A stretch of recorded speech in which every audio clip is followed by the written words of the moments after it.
This news update is brought to you by I won for me to me. For me?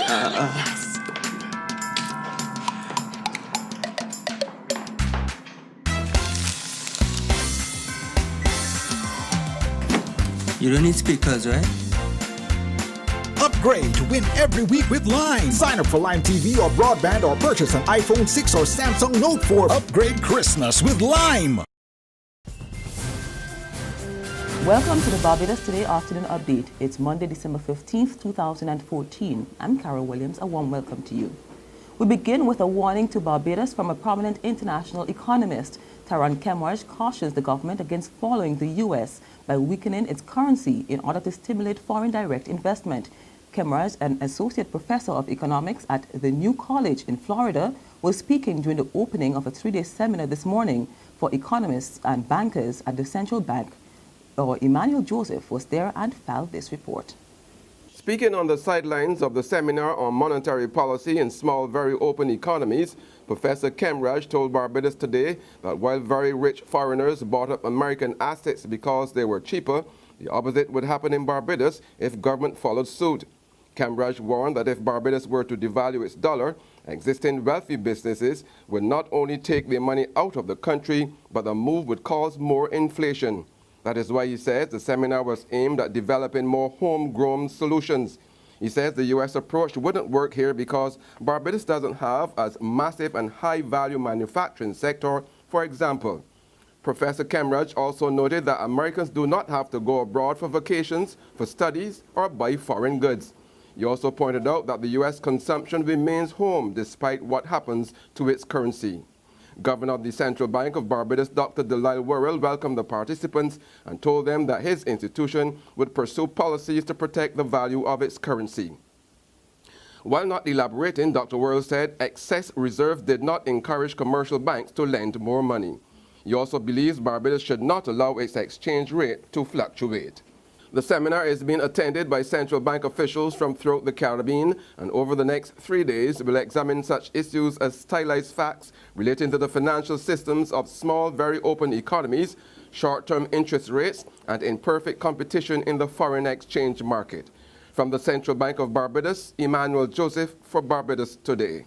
Meantime, Member of Parliament for St. Michael East, Trevor Prescott, blasts commercial banks for what he says are their negative lending policies. Speaking at an Eden Lodge Trust function where the organization handed out Christmas vouchers to the less fortunate, Prescott charged that bank personnel were denying people loans based on their appearances.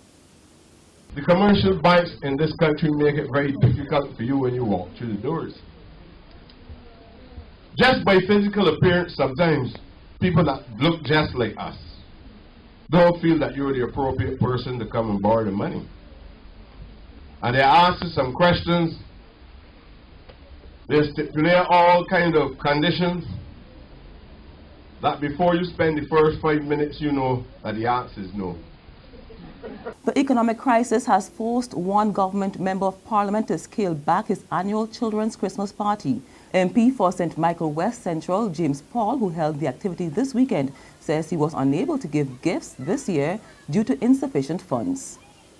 This year we've had to pull money out of our pockets a lot. That's natural. But you know, and people have come forward to help. It is not a situation where people leave you alone. I have some very good people in this constituency who very good friends, and I want to admit that they have come forward and helped on many occasions and in different ways. It's just not sometimes money, it's just the time and effort to help to come and do things. And we have businesses that will come and donate stuff, and we work together on it. So it's you have to know to leverage things, and people appreciate whatever you do. This year, for instance, we're not doing any gifts here because we cannot afford the gifts, but still, we're doing other things, and people appreciate that. Finance Minister Chris Sinclair also held his children's Christmas party on the weekend, where there were tattoo and face painting and tree jumping tents, among other entertainment. He's ready and raring to go. The man behind the landmark diabetes study that will soon be undertaken here says he's excited to be working in Barbados. Professor Roy Taylor first undertook the diabetes reversal study in the UK for people with type 2 of the disease, and he says he's ready to observe this new process here. We know there are differences in the way the human body stores fat that differ in white Caucasians from African Caribbean people. There are just some metabolic differences. So we need to ask this question. Is it going to be the same? We can't assume. So we need to find out. The second thing is more subtle. We're dealing with something very human here. You'll have heard a lot about diets, and there are all kinds of diets. But one thing that folk often miss out on is that to every diet, there's attached a human. And it's that interaction with that person that really determines what happens. So how about in Barbados society? How will it be accepted by family, with people losing weight? That's not always seen as being a good thing. The study is due to begin next month. There's regional and international news after this short break. Hi, I'm Red Plastic Bag. Anyone who knows me knows I don't like cold.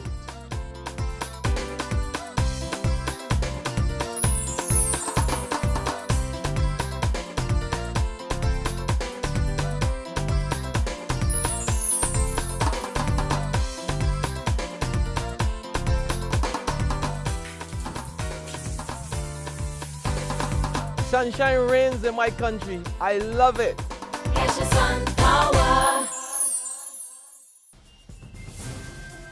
In sports, West Indies chief selector Clive Lloyd is not at all happy with the lack of warm-up games on the team's current tour of South Africa. Speaking ahead of Wednesday's start of the 3-test match series, Lloyd said that the modern-day itineraries left little room for player development. Lloyd, who is credited for molding the Windies side of the 70s and 80s into a winning unit, made it clear that the team needed at least 3 games before the current test match. To news now from the region, travelers on Caribbean Airlines will soon have to dig a bit deeper in their pockets. The Trinidad-based carrier is now charging passengers an additional $25 plus taxes for a second check-in bag. The new policy will be implemented in 2 phases. First, on tickets purchased on or after December 18 for travel from January 15 next year on all flights between the Caribbean and Toronto. Phase 2, which applies to regional travelers, will see the charge being imposed on tickets bought on or after February 1, 2015 for travel from April 15 next year on all flights throughout the rest of the network.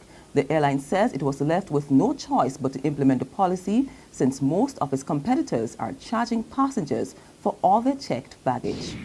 On the international scene in Australia, the world looks on in dread as a gunman demanding an ISIS flag and a phone call with the Prime Minister holds Sydney under siege. More in this CNN report. The gunman, who reportedly calls himself the brother, has contacted 3 local news outlets making demands. 1, an ISIS flag in exchange for 1 hostage. 2, a call to the Prime Minister. He claims that he's planted 2 bombs in the cafe and 2 others in the city. The cafe, located in the centre of the city's bustling business district, but now hundreds of police officers shutting down the crowded Martin Place. The hostage crisis then unfolding around 9:45 a.m. when the gunman entered the cafe. Just moments later, hostages seen pressing their hands against the window, fear etched on their faces, forced to unfurl a black flag bearing an Islamic phrase. U.S. sources have identified the gunman as Manharon Moniz. And that's our afternoon update, but you can join us again this evening. Until then, log on to www.barbadostoday.bb, subscribe to our e-paper email updates, or like us on Facebook. You can also catch us on Izumi Media in bus terminals or screenplay at supermarkets and gas stations near you. Also tune in to Channel 101 on Lime TV to get all the latest news and sports. I'm Carol Williams. Continue to enjoy your day. This news update is brought to you by... You got an upgrade for Christmas. If you're feeling lucky, you could win some money. An upgrade for Christmas. $200,000 in cash and prizes. With Lime, you could win some money. It's Lime's Christmas Lottery. 250 winners this Christmas, oh yeah. Sign up or upgrade to super fast broadband, Lime TV, e-billing, a data plan. Top up $15. Purchase a handset or text 4263 to enter. Upgrade for Christmas.